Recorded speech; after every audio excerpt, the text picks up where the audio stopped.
What is up, my friend? Welcome back to another video, and today we're taking a look at a brand new library called Iconic Violin, created by Streamtech Music. And so this company is newly created, owned by Maxime, who we all know and love from his work with organic samples and orchestral tools. A wonderful developer, and it's really cool to see him taking his next step into sampling. And so he's introducing his brand with the Iconic Violin, which is a solo violin that's meant to be kind of an all-purpose violin with a lot of different articulations, well recorded in a church, and very fair pricing as well. And by the way, Maxime was very kind to offer a giveaway copy as well. So stay around for those details at the very end. We'll give away a copy of this library as well if you want to have a chance to win it. Stick around for that, and we'll go over those details very, very soon. But with that being said, let's kind of dive in. So yeah, here you can see on the page, we have the Iconic Violin. It's a harmony of classic elegance and innovative precision. Available July 10th, which is in a couple of days from this recording. He sent me a pre-release copy to do a video for you, which is greatly appreciated, of course. And so yes, it's a solo violin. You can craft your own sound. Here is the interface, which we'll look at in just a second. A couple of demos there. There are 6 distinct microphone positions, a lot of different articulations, and recorded in a historic church in Germany. So you can get that nice spacious sound if you want it. And then there's a little teaser, and then they talk a little bit more about it as well with all the different articulations listed here too. So with that being said, let's kind of dive in, and let me quickly show you what this looks like. This is the interface as we saw on the sales page. Let me go down to the instrument. Sorry, I should have found this beforehand. It basically is just the one patch, Iconic Violin, which is nice because I like libraries that are super simple in terms of the folder structure. There really is nothing else to it except we have a HQI Perfect patch, which I believe is either a little bit easier or a little bit harder on the contact system. I forgot which one. But for me, I just, stick with the traditional patch that it comes with. So in this case, it opens up and there are quite a lot of things going on here, but it's still relatively simple to look at. So you have the articulation of choice in the middle, and you can choose them by key switches, of course, or you can click the articulation right on the GUI. And then you can also use the mod wheel for dynamics, of course. And then they have the microphone positions right here on the right side. For the purposes of this video, I've loaded in a couple of them, spot 1, spot 3, and the tree mics, but you also have the outriggers and the surrounds, which provide even more of that ambience if you need it for your sound. And then if we take a look at the advanced page, we have things like note ranges, which you can extend and contract if you want, round robins, which you can activate and deactivate, and also the options for velocity-based legato styles. So with that being said, let me just play a little bit of legato here first. We'll talk about our thoughts. Here are the other articulations. I will take a look at the advanced page as well. So here is the legato out of the box.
All right, so that's just a really quick playthrough of the legato out of the box there. And so one of the really cool features of this legato is that there are 3 legato types. By the way, first of all, we can switch it on and off, which is always great. If you want those polyphonic sustains, you can do that really easily. But then there's the regular legato, which sounds kind of like a bow change legato. We have the fast legato, which I would assume is the slurred legato, but played in a really fast way.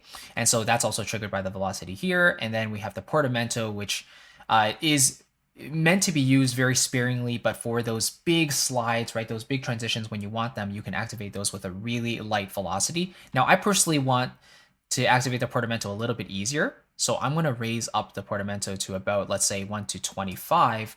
So if I play relatively lightly on my keyboard, I'll be able to trigger the portamento without having to go super duper light.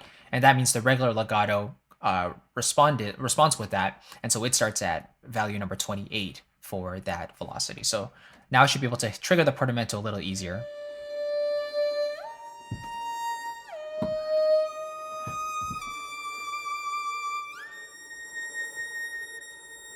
Right, for those transitional moments, you really want those emotional touches. You can do that there with the velocity value triggers there, which is cool. And then, yeah, you have the release tails, you have the reverb. So maybe let's turn the reverb on. Let's play a couple notes and see how the reverb changes. So this is with the reverb on.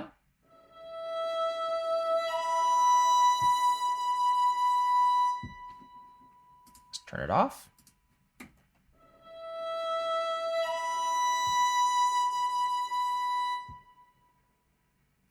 Right, so even with the reverb off, you can actually still hear the hall quite a little bit, which is really nice. I think that the touch of church hall in there is a really pretty sound. Unless you really want that really close sound without any of the hall, then you can turn off the tree, outrigger, and surrounds if you want. So that being said, let me just really quickly play each of these mics a little bit here. Let's hear spot 1 on its own.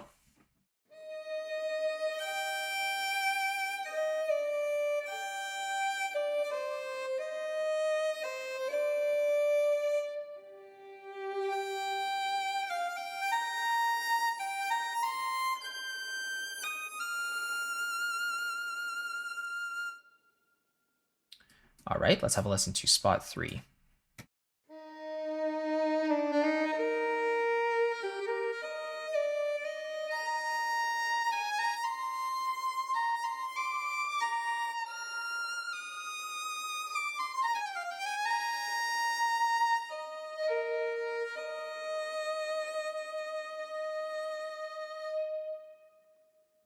And then the tree mic.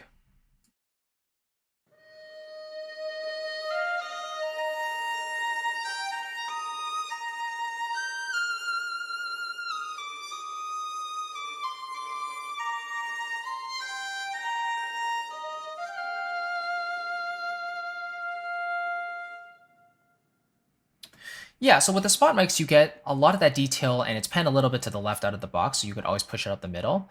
But I think that these close mics are really meant to be blended with the hall mics, right? So at least have one of the spots on, and then one of the outriggers of the tree or the surrounds on, and then you'll get that nice detailed blend of both of those mics, the best of both worlds here. So I'm gonna pan the spot a little bit more up the center. Let's have a listen to this one more time. So spot 1 and tree only.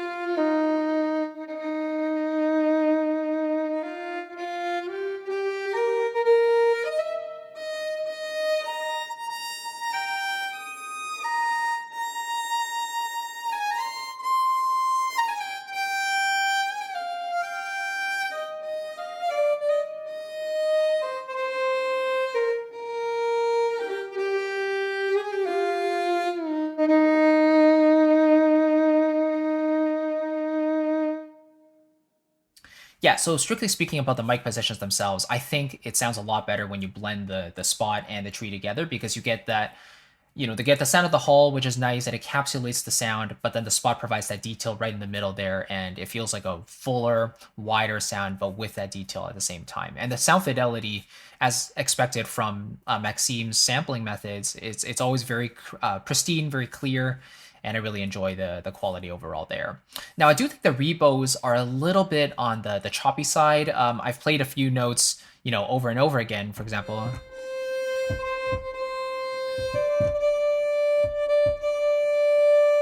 right? Sometimes it feels like the bow, it feels like there's a tiniest bit of a break between those two notes when you repeat them. I know like scripting rebos must be difficult, but even if the system needs maybe just a split second longer to analyze that and then have that note really trigger that same rebo sample, that could be really effective, I think. So at the moment, I feel the rebo is just a tad choppy for me. So I also tried pressing down the sustain pedal, but I don't think the rebo is mapped to sustain pedal at all. So you kind of have to just replay that note within a certain period of time and at a certain velocity, I'm pretty sure.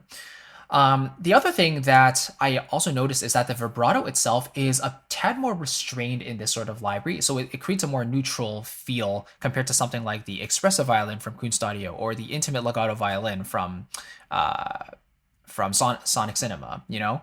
So this one is meant for a more of an all-purpose library, more all-purpose performance, and so the vibrato is quite progressive, but when it comes in, it's not really intense. It feels like a nice warm vibrato, but it's not overly passionate, which I'm personally a big fan of the passionate vibrato libraries because most of the music I write is in the Disney romantic style, so I thrive off of that style. So this is just a nice complement to have, you know, a nice color that doesn't go too far into the romantic realm and is flexible enough for multiple styles. That's also really cool.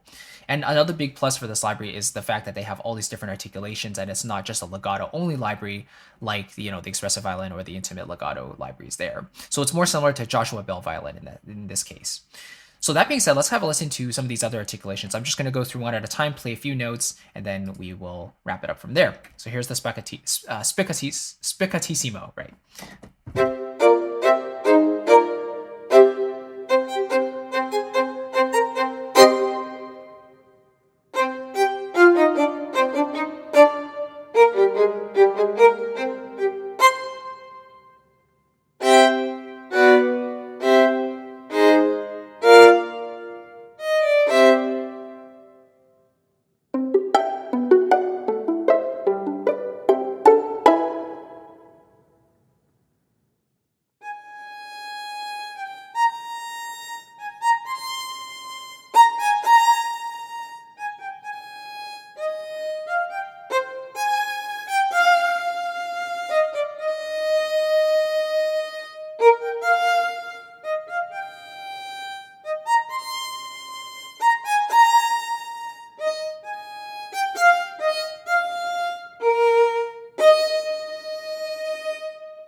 All right, so there's all the articulations, quite a lot of the standard ones as you would expect, plus a few of the dynamics articulations, which is really cool, namely crescendos, forzando, crescendo sorts, and longs, and then the swells as well, which is really cool if you want those dynamics and you want them naturally played instead of having to ride the mod wheel all the time.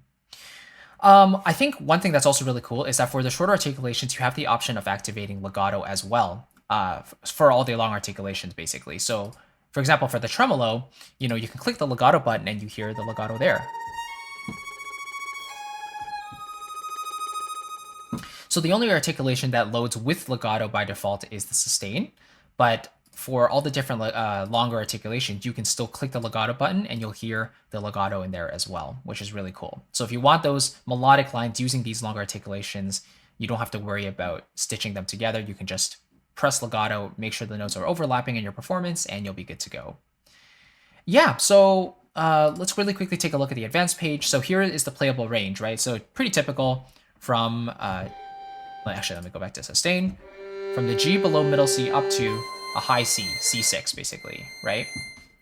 But if you want to extend this further, you can. So it can go up to the C above that, C7, which is the highest C, and as low as, let's take a look, all the way down to a low G, which is cello register, right? Sounds pretty cool, actually. Sounds more like a viola there, but obviously these have been artificially stretched to sound as natural as possible, but you know, I think in the high registers, once you start to get above the E,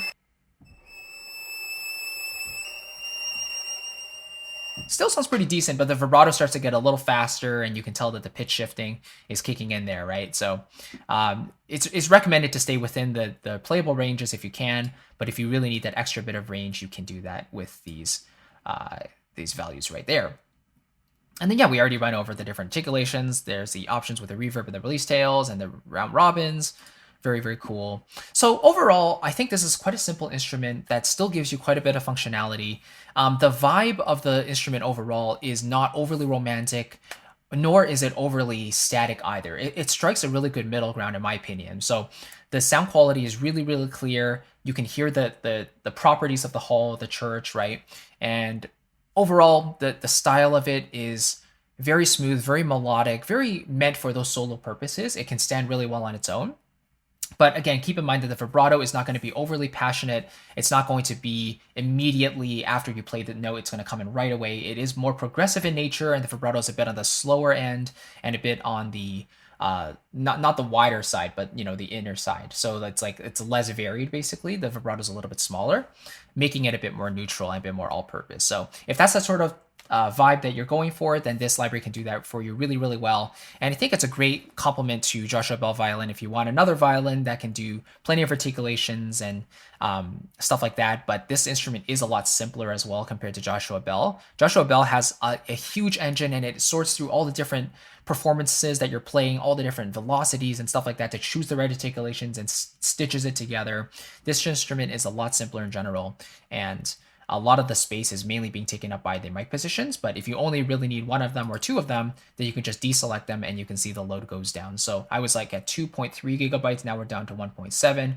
If I only want the tree, then I can turn off the spot and it goes down to 1.18 basically.